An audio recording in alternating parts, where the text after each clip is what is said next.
Bukan. Orang Islam yang seperti yang sempurna keislamannya, man salimal muslimuna min lisanihi wa yadihi, di mana orang-orang yang ada di sekitarnya mereka semua merasa aman, tidak terganggu daripada kita dengan lisan kita ataupun dengan perbuatan kita. Kalau sekitar kita semuanya sudah merasa aman dengan itu, berarti keislaman kita adalah Islam yang apa? Yang sempurna. Allahumma salli ala sayyidina Muhammad wa ashqini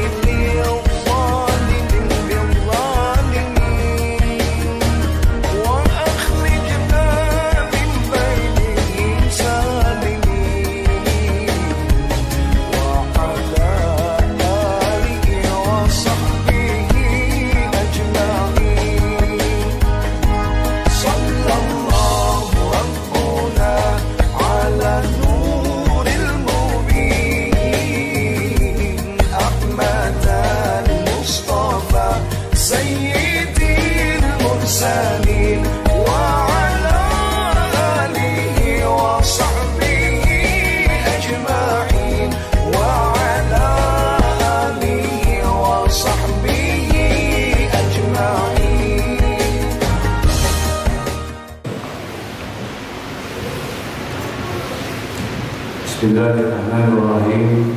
Alhamdulillahirabbil alamin.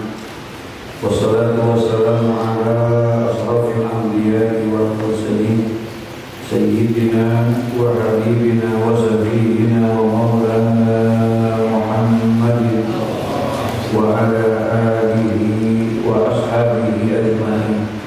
Amma ba'du, qala Allah ta'ala fi kitabihil karim wa huwa asdaqul qa'ilin. Rabbi shrah li sadri wa yassir li amri wahlul 'uqdatam min lisani yafqahu qawli. Rabbi yassir wa la tu'assir, Rabbi dallil bil khair. Subhanaka la ilma lana illa ma 'allamtana innaka antal alimul hakim. Wa la hawla wa la quwwata illa billahil aliyyil azim. Wa an Abdillah bin Amr bin As radhiyallahu anhuma anin Nabi sallallahu alaihi wasallam qala al-muslimu man salima al-muslimuna min lisanihi wa yadihi wal muhajiru man hajara ma nahallahu anhu. Muttafaqun alaih. Hadis selanjutnya, yakni hadis yang telah disepakati kesahihan hadis ini oleh dua imam besar dalam ilmu hadis, yaitu Imam Bukhari dan Imam Muslim. Didapatkan ini hadis dari seorang sahabat baginda Nabi kita Muhammad SAW yang bernama Abdullah bin Amr bin As radhiyallahu anhuma. Semoga Allah memberikan keberkahan kepada kedua.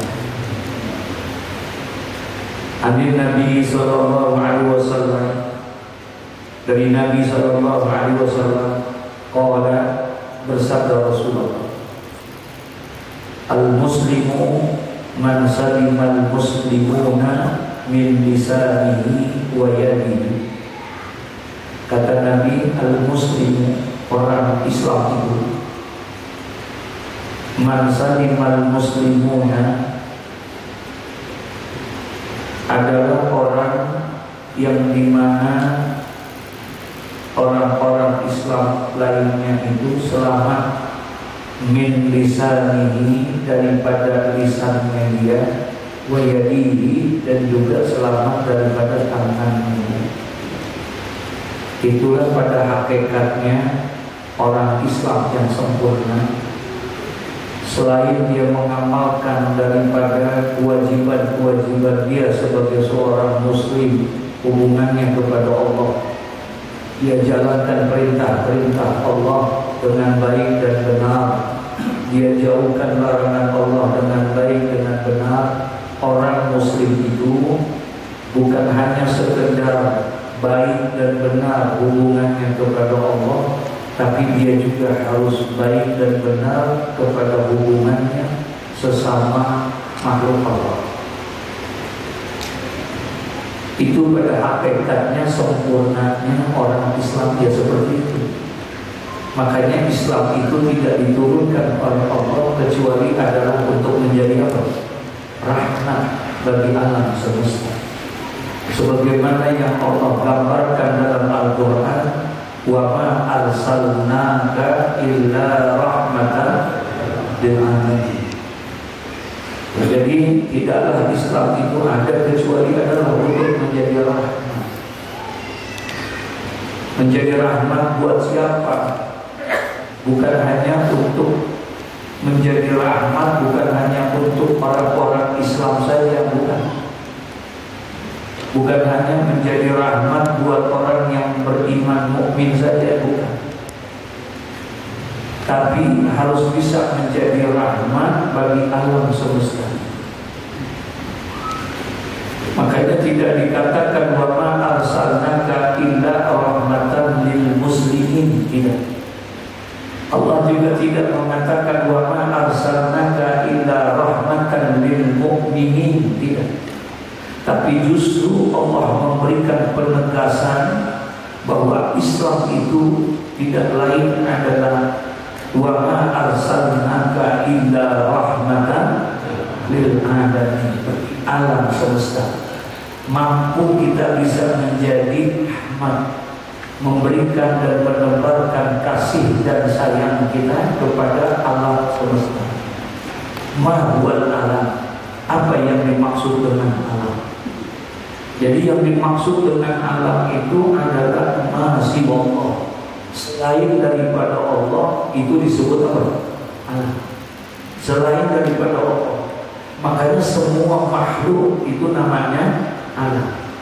Alam ini ada alam yang terlihat, ada juga alam yang tidak terlihat. Nah, kita disuruh menebarkan Islam kita akan menjadi sempurna ketika kita sudah jalankan kewajiban kita, hak-hak kita kepada Allah dengan baik dan benar. Yang kedua, kita mampu yang menebarkan kasih dan sayang. Orang-orang Islam yang ada di sekitar kita khususnya, itu mereka semua merasa aman, merasa selamat. Dari apa? Min lisanihi, dari lisan kita, wa yadihi, dan juga dari tangan kita. Ya. Artinya orang gak merasa terganggu dengan omongan kita, orang gak merasa terganggu dengan perbuatan kita. Kalau itu sudah berarti sempurnalah Islam kita. Jadi hakikatnya orang Islam itu Masya Allah. Makanya kata Nabi, kata Allah dalam Al-Quran, udkhulu fis-silmi kafah. Masuklah kamu kepada Islam itu secara kafah, secara keseluruhan. Jangan setengah-setengah. Kamu gak akan menemukan rahmatan lil alamin kalau hanya setengah-setengah. Ya, tapi harus masuk Islam secara keseluruhan. Kita bagaimana bisa mengaplikasikan dan merealisasikan ajaran-ajaran Islam itu di dalam hidup dan kehidupan kita. Kalau itu bisa kita tebarkan, kita jalankan, Masya Allah, luar biasa, sempurna sudah. Bahkan bukan hanya sempurna kita, bahkan menjadi Islam yang paripurna. Ya, manakala kita mampu merealisasikan Islam itu dalam hidup dan kehidupan kita. Nah, selama ini kecenderungan kita dalam Islam itu fokusnya kita kepada masalah-masalah ubudiyah di dalam kaitannya kepada hukum-hukumnya. Ya, kita lebih fokus kepada fikihnya. Bagaimana cara sembahyang yang benar, yang baik. Bagaimana cara puasa yang benar, yang baik. Bagaimana cara haji yang benar, yang baik. Itu yang kita lebih fokus. Kita lebih kurang memperhatikan tentang nilai-nilai kandungan filosofi yang ada di dalam ibadah itu kita terapkan dalam kehidupan kita. Kurang kita lebih banyak fokus kepada masalah bagaimana caranya ibadah kita itu sah, bagaimana caranya ibadah itu benar. Nah itu kita lebih fokus, ya. Tapi kita kurang memperhatikan daripada nilai-nilai atau kandungan yang terkandung dalam ibadah itu untuk kehidupan kita sehari-hari. Ada orang puasanya rajin banget, bukan hanya Ramadan, tapi puasa Senin Kamis juga dijalani. Bahkan Yaumul Bid puasa setiap tanggal 13, 14, 15 dikerjain, Ramadan dikerjain, Senin Kamis dikerjain, setiap pertengahan bulan dikerjain. Bagus nggak begitu? Luar biasa dia rajin tuh, puasanya luar biasa puasa. Tapi ternyata dalam kehidupannya jadi orang yang pelit. Paham gak? Ya, jadi orang yang bakhil, berarti dia nggak memahami makna puasa. Dia nggak mengamalkan apa yang diajarkan oleh puasa. Padahal puasa begitu mengajarkan kita sedemikian rupa supaya tumbuh kepedulian kita kepada orang. Kita enggak, kita kurang memperhatikan hal yang seperti ini. Yang penting puasa, yang penting puasa, yang penting puasa Allah benar. Begitu kan? Tapi kurang gitu. Padahal diajarkan kita oleh puasa tentang kepedulian yang luar biasa. Maksudnya apa sih dari puasa itu? Kita disuruh mencoba merasakan bagaimana puasa itu enak apa enggak. Tidak makan dari pagi sampai sore enak apa enggak. Kita tidak makan dan tidak minum dari subuh sampai maghrib. Diajarkan kita suruh ngerasain enak apa. Ternyata kita udah ngerasain itu. 1 bulan penuh kita udah merasakan. Ternyata lapar itu, tidak makan dari pagi sampai sore, lapar itu gak enak ternyata. Ya, ternyata gak enak. Siang-siang yang biasa makan karena puasa jadi makan gak makan. Kita rasain ternyata lapar itu gak enak, haus itu gak enak. Nah kita gak ambil hikmah. Lapar yang kita rasakan gak enak itu, lapar kita kira-kira sebentar apa lama? Sebentar, hanya dari pagi sampai sore doang. Dari subuh sampai maghrib. Waktu maghrib laparnya masih ada? Enggak. Apalagi model kayak kita emang puasanya dendam, ya? Puasanya dendam. 5 udah di meja makan gitu. Ya, jam 5 semua makanan udah ada. Ya, itu sih saya itu mah. Ya, itu 5 kita udah siapin semuanya segala macam. Puasa kita masih dalam konteks itu. Padahal kita diajarkan di dalam puasa itu. Kalau kamu sudah merasakan ternyata tidak makan, tidak minum dari pagi sampai sore, lapar, haus, itu gak enak. Kalau kamu sudah merasakan bahwa itu tidak enak, ketahuilah bahwa laparmu hanya sebentar. Dari pagi sampai sore masih ada saudara-saudara engkau yang kelaparan kadang-kadang berhari-hari dia tidak makan dari pagi sampai sore, bahkan besoknya dan lain sebagainya, tinggal di kolong-kolong jembatan dan lain sebagainya. Kalau kamu sudah merasakan lapar itu tidak enak, manakala engkau punya rezeki, bantulah mereka supaya jangan menjadi orang yang kelaparan karena lapar itu tidak enak. Paham berumurnya? Itu diajarkan dalam Islam, diajarkan dalam ibadah kita. Insya Allah, sholat ajarkan kita. Betapa kita diajarkan untuk menjadi orang yang penuh dengan kedisiplinan, menjadi orang yang tidak boleh sombong, gitu. Jangan lupa diri, gitu. Kalau sudah tinggi jabatan kita, jangan lupa sama yang di bawah. Kalau sudah pintar, jangan lupa sama yang bodoh, dan seterusnya dan seterusnya.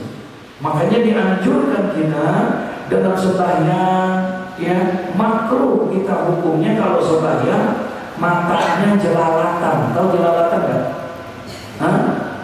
Matanya ngelihat kemana-mana. Itu makruh. Lagi sembahyang mikirin kain orang. Ya, lagi sembahyang mikirin apa? Kain ya, kelas alam gua begitu. Kain orang dilihatin. Ini orang ini astagfirullahalazim ya. Nah kita makruh tuh hukumnya untuk melihat kepada yang lainnya. Bahkan Umar katanya di depan Ka'bah pun demikian. Nggak boleh kita makruh kalau kita sembahyang di depan Ka'bah kita melihat Ka'bah tuh. Allah, nggak di Ka'bah. Padahal melihat Ka'bah an-nazaru fi baitillah ibadah. Padahal memandang Ka'bah hukumnya apa? Ibadah. Kita memandang Ka'bah ibadah.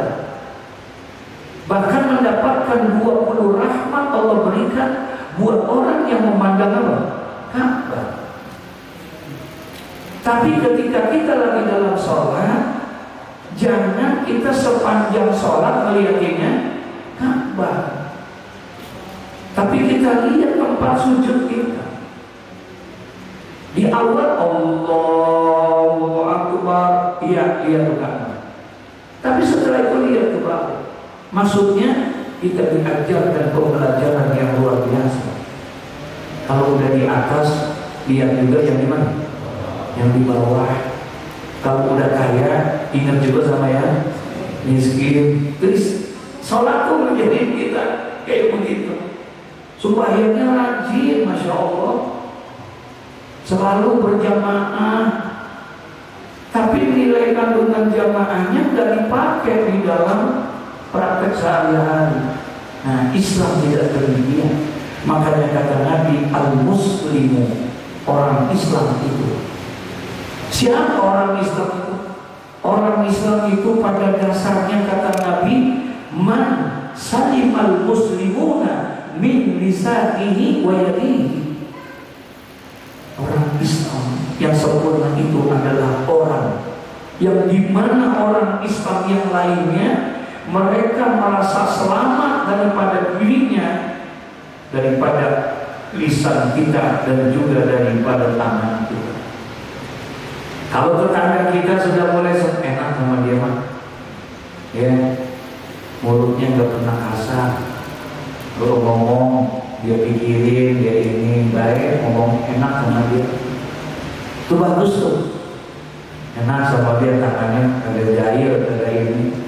Orang semua merasa aman dengan dia, dengan gangguan-gangguan, gak pernah mengganggu dengan lisannya, gak pernah ganggu dengan tangannya, yang gak pernah diceritain ke orang yang gak pernah menggosip dan lain sebagainya.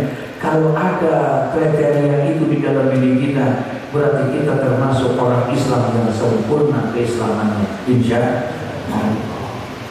Ya, kita nggak ada dicariin, kita nggak ada nih, sudah seminggu. Kita kedatangan kemana ya?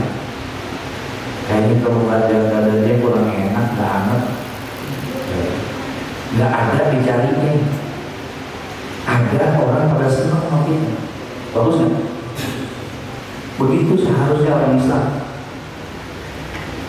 Ada orang pada senang. Kalau kita kagak ada, orang pada nyariin kita. Nah, usahain kayak begitu. Bagaimana caranya supaya kita ini jadi orang yang seperti itu? Ketika kita ada, orang pada senang. Ketika kita tidak ada, orang pada nyarinya. Jangan sebaliknya. Oke, ada kita orang kesel, nggak ada kita orang senang. Nggak ada kita orang pada senang. Alhamdulillah, untung dia nggak datang. Tuh, kita kagak datang orang pada gembira. Alhamdulillah, untung dia datang. Nggak datang, ya? Masya Allah. Kalau kita datang orang bertakutan, ya dia datang, rusak dah. Astagfirullahaladzim. Bukan orang Islam yang seperti yang sempurna keislamannya. Man salimal muslimuna min lisanihi wa yadihi. Di mana orang-orang yang ada di sekitarnya, mereka semua merasa aman, tidak terganggu daripada kita dengan lisan kita ataupun dengan perbuatan kita. Kalau sekitar kita semuanya sudah merasa aman dengan itu, berarti keislaman kita adalah Islam yang apa? Yang sempurna. Yang kedua, wal muhajiru man hajara ma nahallahu anhu. Kata Nabi sallallahu alaihi wasallam, wal muhajiru, dan adapun orang-orang yang muhajir adalah orang-orang yang hijrah. Siapa dia? Man hajara ma nahallahu anhu adalah orang-orang yang pindah dan meninggalkan apa yang dilarang oleh Allah Subhanahu wa taala. Dia tinggalkan apa saja yang dilarang oleh Allah. Ya, dia pindah dari yang jelek menuju kepada yang apa? Kepada yang baik. Itulah pada hakikatnya orang yang hijrah. Itu orang yang hijrah. Makanya hijrah secara peristiwa tidak ada lagi hijrah sesudah kembalinya Rasulullah menguasai Mekah. Namanya Fathul Mekah. Setelah peristiwa Fathul Mekah, kembali Rasulullah menguasai Mekah. Sejak itu tidak ada lagi hijrah. Karena Nabi mengatakan la hijrata ba'dal fathi. Tidak ada lagi peristiwa hijrah sesudah Fathul Mekah. Setelah dikembalikannya itu Mekah, dikuasai itu oleh Nabi Muhammad Mekah. Jadi setelah Mekah kembali dikuasai oleh Nabi Muhammad, maka sejak itu sudah tidak ada lagi hijrah lagi, tidak ada. Ya, tapi yang ada itu hijrah itu adalah ini, pindahnya seseorang dari perbuatan yang tidak baik menjadi baik. Meninggalkan seseorang perbuatan yang dilarang oleh Allah, itu adalah hijrah. Jadi secara peristiwa hijrah tidak ada lagi, tapi nilai-nilai kandungan yang ada di dalam hijrah itu selalu akan bisa relevan dalam kehidupan kita sampai akhir zaman. Terus ya, peristiwa-peristiwa hijrah itu, nilai-nilai yang terkandung di dalamnya itu, Masya Allah, luar biasa. Abu Bakar pergi bersama Nabi, Sayyidina Umar, semua para sahabat, mereka pergi meninggalkan pada kota kelahirannya. Dia tinggalkan rumahnya, dia tinggalkan keluarganya, dia tinggalkan kampung halamannya, dia pergi bersama Nabi. Ya, kemana? Ke Madinah. Dia pergi, dia tinggalin. Apa sih yang dia cari? Apa yang dicari sama sekelas Abu Bakar?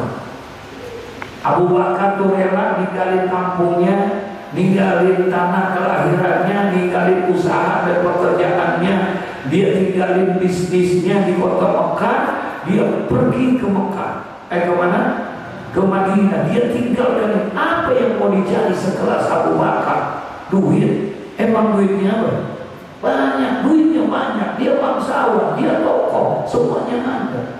Tapi kenapa dia rela berjalan seperti itu? Dia tinggalkan itu semuanya bersama dengan Nabi Muhammad. Umar bin Khattab, apa yang dicari sama Umar? Dia seorang yang luar biasa, Umar bin Khattab, tapi dia rela tinggalkan itu semuanya. Ya, nah ini nilai kandungan pelajaran yang amat sangat luar biasa.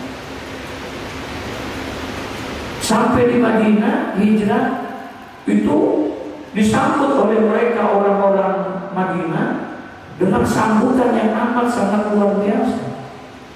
Girang mereka kedatangan Nabi, girang mereka kedatangan sahabat. Saking girangnya, mereka mempersiapkan itu semua. Apa kata mereka?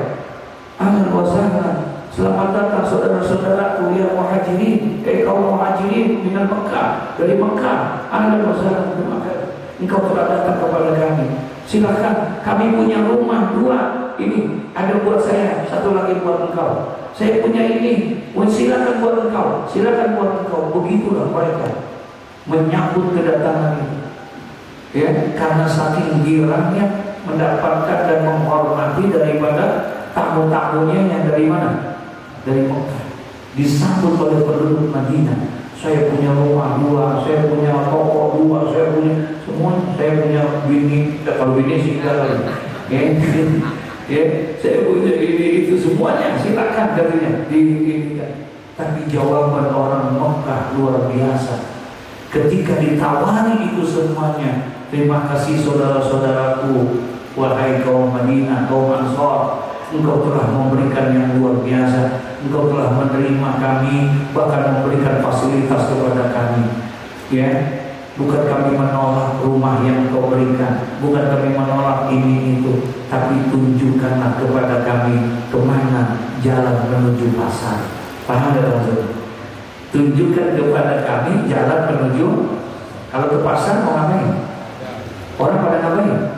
Pada dagang, pada usaha, pada itu. Artinya dia, ya terima kasih engkau telah berikan, tapi bukan itu yang kami harapkan. Tapi tunjukkan kepada kami di mana kami bisa berusaha dan bekerja.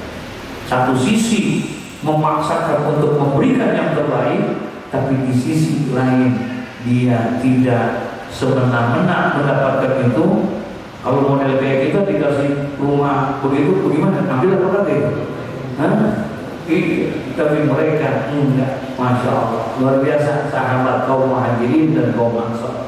Nah, pengertian orang yang muhajir, yakni orang yang dimaksud orang yang berhijrah itu siapa dia? Yaitu orang yang meninggalkan daripada man hajara ma'nahallahu anhu, adalah orang yang mampu meninggalkan apa yang dilarang oleh Allah Subhanahu wa ta'ala. Berarti orang itu telah melakukan satu hijrah, ya, mereka sudah meninggalkan dari perbuatan yang dilarang oleh Allah. Allahumma salli ala sayyidina